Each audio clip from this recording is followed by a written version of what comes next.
3.14 இது ஏதோ வெறும் கணிதம் நினைச்சு தயவு செஞ்சு ஸ்கிப் பண்ணிட்டு போயிடாதீங்க. ஏன்னா இது வெறும் நம்பர் கிடையாது. இது இந்த பிரபஞ்சத்தோட ஒரு ரகசிய பாஸ்வேர்டு.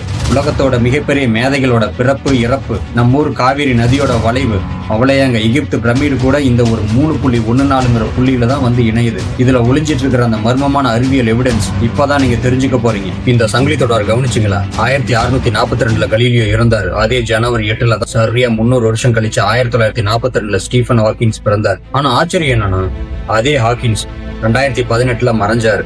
மார்ச் 14 3.14. இதே மார்ச் 14 தான் 1879 ஐன்ஸ்டீன் பிறந்தார். அறிவியலோட இந்த 3 மேதைகளும் ஒரே சங்கிலி பிணைக்கப்பட்டிருக்கிறது வெறும் தற்செயல் கிடையாது. நம்ம காவேரி நதி பாம்பு மாதிரி வளைஞ்சு ஓடுறதுக்கு பின்னால ஒரு பெரிய கணக்கு இருக்கு.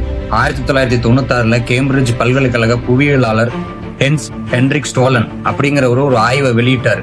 உலகத்துல இருக்கிற அமேசான்ல இருந்து நம்ம ஊர் காவேரி வரைக்கும் எந்த ஒரு வளைந்த நதியோட மொத்த நீளத்தையும் அதை நேரடி தூரத்துல வகுத்தா விடை ஆச்சரியமா 3.14 தான் வரும்.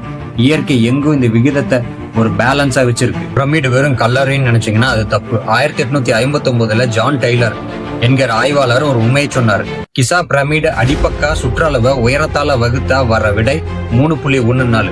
அதை விட கொடுமை என்னன்னா, விண்வெளியோட வேகம் ஒரு செகண்டுக்கு 29,97,92,458. இந்த பிரமிடு அமைஞ்சிருக்கிற லேட்டிடியூட் எண்ணும் அதேதான், 29,97,92,458 தான். 4000 வருஷத்துக்கு முன்னாடி அவங்க எப்படி ஒளியோட வேகத்தை கணிச்சாங்க? மனித உடல்ல அடிப்படை அழகே டிஎன்ஏக்குள்ளேயும் இந்த 3.14ங்கிற விகிதம் ஒளிஞ்சிட்டு இருக்குன்னு நவீன உயிரியல் ஆய்வுகள் சொல்லுது. இதெல்லாம் பார்க்கும்போது நாம் ஒரு ப்ரோக்ராம் செய்யப்பட்ட உலகத்துல வாழ்றோமோன்னு சந்தேகமா வருது.